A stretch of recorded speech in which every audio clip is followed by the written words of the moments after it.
बिस्मिल्लाहिर्रहमानिर्रहीम। व्यूअर्स, अपनी पिछली वीडियो में हमने देखा कि कुकीज़ क्या हैं और वो किस तरह से इंटरेक्ट करती हैं हमारे वेब ब्राउज़र के साथ और वेब सर्वर और वेब यूज़र के दरमियान।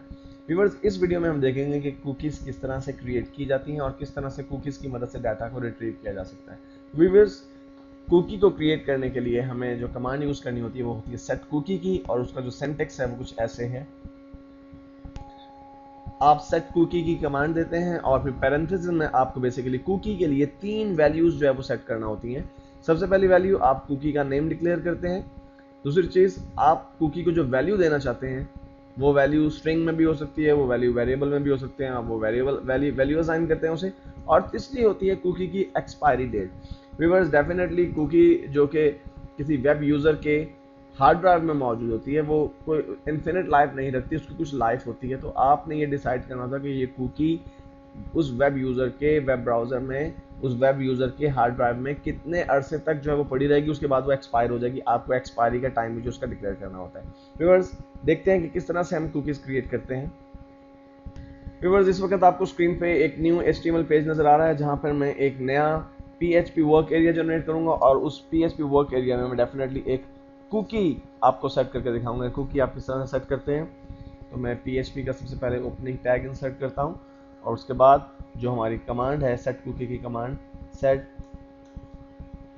कुकी, और उसके बाद डेफिनेटली पैरेंथेसिस, मुझे छोटी ब्रैकेट जो है स्टार्ट करना है। पहली चीज़ जो है मुझे कुकी का नाम असाइन करना है, तो मैं उसका नाम जो असाइन करूंगा व्यूअर्स, वो मैं उसका नाम असाइन करता हूँ टेस्ट। ये मेरी कुकी का नाम है। उसके बाद मैं एक कॉमा इंसर्ट करता हूँ। कॉमे का मतलब यह है कि आपने कुकी का नाम जो है वो डिक्लेयर कर दिया है। दूसरी चीज़ है व्यूअर्स, आपको उसकी वैल्यू असाइन करनी है। अगर आपको वैल्यू स्ट्रिंग्स में असाइन करनी है तो डेफिनेटली आप कॉमा का इस्तेमाल करेंगे। अगर आप स्ट्रिंग देना चाहते हैं तो डेफिनेटली आपको, जैसे आपने नाम के साथ कॉमा इस्तेमाल किए हैं, टेस्ट हमारी कुकी का नाम है, उसी तरह आपको स्ट्रिंग के साथ भी कॉमा इस्तेमाल करने होंगे। लेकिन अगर आप एक न्यूमेरिक वैल्यू देना चाहते हैं, फॉर एग्जांपल मैं इसकी वैल्यू 45 रखना चाहता हूं, तो उस सूरत में आप जस्ट नंबर एंटर कर देंगे और उसके बाद कॉमा इंसर्ट करेंगे। और व्यूअर्स, तीसरी चीज़ है हमारी कुकी की लाइफ एक्सपायरी। तो उसके लिए बेसिकली हम एक कमांड यूज़ करते हैं, टाइम की कमांड। व्यूअर्स, जब आप ये कमांड देते हैं टाइम और उसके बाद छोटी ब्रैकेट्स को स्टार्ट करके क्लोज कर देते हैं, तो बेसिकली आप यूँ समझ लीजिए कि आपकी कुकी की जो डेट ऑफ बर्थ है वो डिक्लेयर होगी, है कि आपकी कुकी किस वक्त जो है उसका जन्म हुआ है, वो किस वक्त जो है क्रिएट होगी। अब आपको बेसिकली इसकी एंड लाइफ डिक्लेयर करनी है। आपको ये बताना है कि आपकी ये कुकी बेसिकली जब वेब यूज़र आपके इस वेब पेज को विजिट करेगा जिस पे कुकी मौजूद है, तो कुकी उसके कंप्यूटर में उसी टाइम जनरेट हो जाएगी जैसे ही वो पेज को विजिट करेगा। तो वो तो होगी उसकी कुकी की डेट ऑफ बर्थ। अब आपको उसकी एक्सपायरी डेट डिक्लेयर करनी है। आपको ये बताना कि कुकी एक्सपायर कब होगी। तो व्यूअर्स, उसके लिए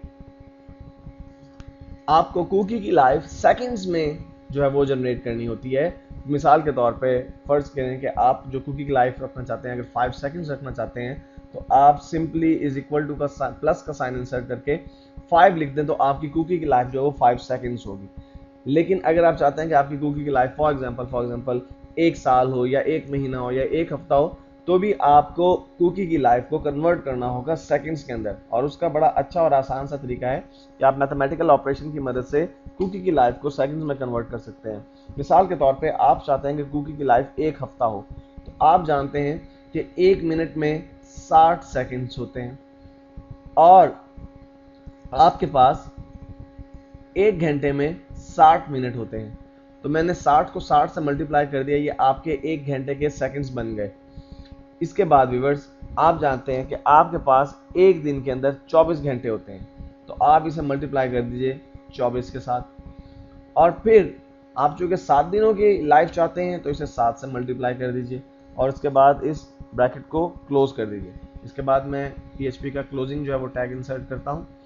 लीजिए व्यूअर्स, ये जो टाइम स्टैम्प हमने यहाँ पे एंटर की है, बेसिकली इससे हमारी कुकी की लाइफ जो है वो डिटरमिन हो चुकी है कि जो ही ये फाइल कुकी जो है सेव होगी यूजर के हार्ड ड्राइव में, सेव होने के ठीक 7 दिन के बाद ही ऑटोमेटिकली एक्सपायर हो जाएगी। आप इसकी लाइफ मंथ्स में भी डिक्लेयर कर सकते हैं, इवन इन ईयर भी डिक्लेयर कर सकते हैं। व्यूअर्स, अब मैं इस कोड को रन करता हूँ, चलाता हूँ, लेकिन इससे पहले मैं इसे PHP फाइल के तौर पर सेव करता हूँ। मैंने Ctrl+S का बटन प्रेस किया और मैं इसका नाम रखता हूँ cookies.php और फाइल टाइप में डेफिनेटली मैं PHP फाइल टाइप को सिलेक्ट करूँगा। मैंने ऐसे सिलेक्ट किया व्यूअर्स और सेव किया। सेव करने के बाद व्यूअर्स मैं ब्राउज़र में जाके इस कुकी को ब्राउज करता हूँ, इस फाइल को एक्सप्लोर करता हूँ, http localhost/php_test/ और उसके बाद cookies.php मैंने एंटर किया। और व्यूअर्स आप देख रहे हैं कि हमारे पास पेज तो ओपन हो गया, लेकिन यहाँ पर इस वक्त हमें कुछ टेक्स्ट नज़र नहीं आ रहा। इसको ज़्यादा क्लियर करने के लिए मैंने यहाँ पर व्यूअर्स जो मेरे पेज का टाइटल था कुकीज़, वो टाइटल तो आपको यहाँ पे अपीयर हो रहा है, नज़र आ रहा है, लेकिन आपको इस वक्त स्क्रीन पे कुछ भी नज़र नहीं आ रहा। और व्यूअर्स उसकी वजह साफ जाहिर है कि आपने कहीं पे भी कुकी की वैल्यू को एको नहीं करवाया, लेकिन ये बात फैक्ट है कि आपकी कुकी जनरेट हो चुकी है और आपकी कुकीज़ की फाइल में वो सेव हो चुकी है।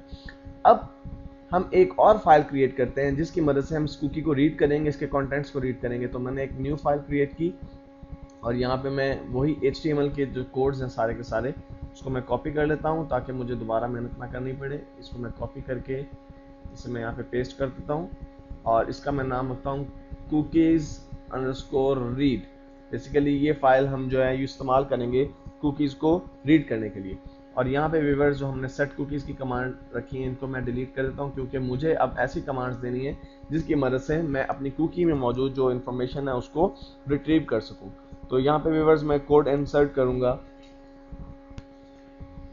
एक वेरिएबल सबसे पहले मैं डिक्लेयर करूँगा जिसका नाम कुछ भी मैं रख सकता हूँ। फॉर एग्जाम्पल मैं उसका नाम var1 रखता हूँ, var1। और इस वेरिएबल की वैल्यू मैं बेसिकली जो पिक करूँगा वो मैं अपनी कुकी में से पिक करूँगा। इसलिए जैसे हम पहले करते आए हैं अपने गेट मेथड में और पोस्ट मेथड में, हम डॉलर का साइन इंसर्ट करते हैं और फिर वहाँ पे गेट या पोस्ट लिखते हैं, लेकिन यहाँ पे हम लिखेंगे ऑल कैपिटल में कुकी। और कुकी लिखने के बाद बेसिकली कुकी में से हमें जो कुकी में तो बहुत सारी कुकीज़ हो सकती हैं, तो हमें जो ख़ास स्पेसिफाइड कुकी चाहिए उसका हमें नाम मेंशन करना होगा सिंगल कोट्स के अंदर। तो मैं उसका नाम रखता हूँ टेस्ट। तो बेसिकली जब हमने ये कमांड इंसर्ट की व्यूअर्स यहाँ पर और उसके बाद हमने एको करवा दिया वेरिएबल को अपने var1 को, तो हमने बेसिकली एक रिक्वेस्ट सेंड की है अपने वेब ब्राउज़र को। सर्वर रिक्वेस्ट सेंड कर रहा है कि आपके पास जो कुकीज़ पड़ी हैं उन कुकीज़ में से एक टेस्ट नाम की का जो वेरिएबल है, बेसिकली जब एक सर्वर की आप वेबसाइट विजिट करते हैं, एक सर्वर के वेब पेजेस विजिट करते हैं, तो उस सर्वर की एक अलग कुकी जो है वो क्रिएट हो जाती है। अब चूंकि हम लोकल होस्ट पे काम कर रहे हैं, ये हमारा लोकल होस्ट सर्वर है, तो लोकल होस्ट के नाम से हमारा जो है वो ऑटोमेटिकली कुकी जो है वो जनरेट हो चुकी है। इसलिए जब हम लोकल होस्ट से ही रिक्वेस्ट भेज रहे हैं तो हमें ये मेंशन करने की जरूरत नहीं है कि हमें कौन सी कुकी की जो है वो इन्फॉर्मेशन चाहिए। डेफिनेटली जिस वेब सर्वर से जो कुकी सेव हुई है वो वेब सर्वर सिर्फ उसी कुकी को एक्सेस कर सकता है। तो हम चूंकि लोकल होस्ट पे काम कर रहे हैं इसलिए हमें जस्ट यहाँ पर हमने मेंशन किया कि हमारी जो कुकी है उनमें एक वैल्यू है टेस्ट, हमें ज़रा उस वैल्यू को एको करवा दीजिए। मैं इस फाइल को सेव करता हूँ व्यूअर्स और इसको सेव करता हूँ मैं cookies_read.php के नाम से, और फाइल टाइप में डेफिनेटली मैं PHP फाइल टाइप को सिलेक्ट करूँगा और इसे सेव कर देता हूँ। और व्यूअर्स उसको सेव करने के बाद मैं इस फाइल का यहाँ पे जो लिंक है वो चेंज करता हूँ, कुकीज़ के बाद _read लगा देता हूँ और फिर मैं एंटर प्रेस करता हूँ। और व्यूअर्स देखिए जो मैंने एंटर प्रेस किया, मेरे पास यहाँ पे वो वैल्यू जो मैंने कुकी को असाइन की थी वो वैल्यू यहाँ पर डिस्प्ले हो रही है। असल में हुआ क्या, हमने जब ये कमांड दी कि var1 डिक्लेयर किया और हमने कहा कि आपकी हमारी जो कुकी है, इसके लिए व्यूअर्स आपको डॉलर साइन के बाद अंडरस्कोर का साइन लगाना जरूरी है। हमने कहा कि जो हमारी कुकी है उसमें से टेस्ट की जो वैल्यू है उसको जो है वो असाइन कर दें वेरिएबल 1 को, और उसके बाद जो दूसरी लाइन है हमारी कोड की उसमें हमने से एको करवा दिया। तो इसी वजह से व्यूअर्स आप देख रहे हैं कि हमारे पास ब्राउजर में अब उस कुकी की वैल्यू डिस्प्ले हो रही है। व्यूअर्स अगर आप चाहें कि आप कुकी को डिलीट करना चाहते हैं, डिलीट खत्म करना चाहते हैं, तो उसके लिए आपको क्या करना होगा व्यूअर्स, उसके लिए आपको दो काम करने होंगे। एक ये कि आप इसकी जो वैल्यू है वो 0 कर दें, एक तो ये तरीका हो सकता है, और दूसरा तरीका ये भी हो सकता है कि आप इसकी जो लाइफ है जो पॉजिटिव में है आप व्यूअर्स इसको नेगेटिव में भी कर सकते हैं। मसलन मैं इस कोड को कम्प्लीटली यहाँ से कॉपी कर लेता हूँ, जो हमने सेट कुकी के लिए कोड यूज़ किया मैं इसे कॉपी करता हूँ और कुकीज़ रीड के पेज पे जाके व्यूअर्स मैं इसे कर देता हूँ पेस्ट यहाँ पे। और यहाँ पे मैं दो काम करता हूँ, इसकी वैल्यू को भी 0 कर देता हूँ। आप इनमें से एक काम भी करें तो आपकी कुकी जो ऑटोमेटिकली खत्म हो जाएगी। और इसकी लाइफ जो है बेसिकली हमने डिटरमिन की है, वो फ्यूचर में डिटरमिन की है, अगले एक हफ्ते तक इसकी लाइफ है। अगर हम इसको माइनस में कर दें तो ये बैक डेट में चले जाएगा, इट मीन्स ऑटोमेटिकली इसकी लाइफ जो एक्सपायर हो जाएगी। तो इतना करने के बाद व्यूवर्स मैं इसे सेव करता हूँ पेज को, और सेव करने के बाद मैं इस पेज को दोबारा लोड करता हूँ, F5 प्रेस करके रिफ्रेश करता हूँ। देखिए व्यूवर्स, मैंने जब इसे रिफ्रेश किया तो अब भी ये वैल्यू 45 आ रही है। उसकी वजह ये है कि आपने जब इस आपके PHP सर्वर ने इसको रीड करना शुरू किया तो यहाँ पे तो हमने इसको एको करवा दिया। अब जब हम इसको दोबारा रिफ्रेश करेंगे तो आप देख रहे हैं कि जब मैंने दोबारा इसको रिफ्रेश किया तो ये वैल्यू ऑटोमेटिकली डिलीट हो गई, ये वैल्यू खत्म हो गई। उसकी वजह ये थी व्यूवर्स कि हमने जो कोड दिया वो दो सेगमेंट्स में था, दो हिस्सों में था। पहले इस सेगमेंट ने आपकी उस कुकी की वैल्यू को एको करवाया, और फिर जब दूसरा सेगमेंट आपने जब उसको दोबारा रिफ्रेश किया, दोबारा रिफ्रेश करने पे बेसिकली आपकी कुकी डिलीट हो चुकी थी, इसलिए उसकी वैल्यू जो है वो आपको नजर नहीं आई वेब ब्राउजर में। तो व्यूअर्स, इस तरह से आप अपनी कुकीज की वैल्यू को एको करवा सकते हैं, कुकीज वैल्यू को सेट कर सकते हैं।